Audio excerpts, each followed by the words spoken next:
Hello guys, good morning. Morning at আজি আমাৰ যি দৰি একদম পালেং শাক চিঙিবলৈ গৈ আছে আৰু তাই বহুত বেছি শাক পাচলি খাই বেয়া পায় আৰু এনেকৈ আপোনালোকে বনাই দিবচোন বহুত বেছি খাই ভাল পায় ল'ৰা ছোৱালীয়ে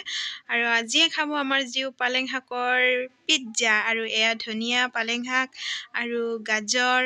তুলি ললো এইখিনি ধুনীয়াকৈ কাটি বাছি এতিয়া ধুই লওঁ বলকচোন তেতিয়াহ'লে আপোনালোকে ভিডিঅ'টো শেষলৈকে চাই থাকিব আৰু যদি ভিডিঅ'টো চাই কিনে ভাল পায় তেতিয়াহ'লে লাইক কৰি দিব এইখিনি মই ধুনীয়াকৈ ৰুকি লৈছোঁ গাজৰখিনি আৰু পালেং শাকখিনি ধুনীয়াকৈ কাটি ল'লোঁ আৰু ইয়াত পিঁয়াজ ব্যৱহাৰ কৰিছোঁ আৰু ধনিয়া পাত আৰু ইয়াতে সোৱাদ অনুসৰি নিমখ দিছোঁ আৰু এটা লোকেল কণী ভাঙি দিছোঁ আৰু এনেকৈ ভাঙি দি আমলেটৰ দৰে বনাই লৈছোঁ বনাই লৈ এয়াই হ'ল আমাৰ জিউৰ পিজ্জা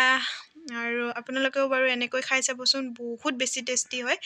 ইয়াতে যে শাক পাচলি ব্যৱহাৰ কৰা গৈছে ইয়াতে গমেই নাপাব ল'ৰা ছোৱালীয়ে আৰু এয়া হৈ গ'ল আমাৰ জিউৰ পিজ্জা ৰেডি বলকচোন তেতিয়াহ'লে আমাৰ জিউ ৰখি আছে খাবলৈ তাই খাই কেনে কি বুলি কয়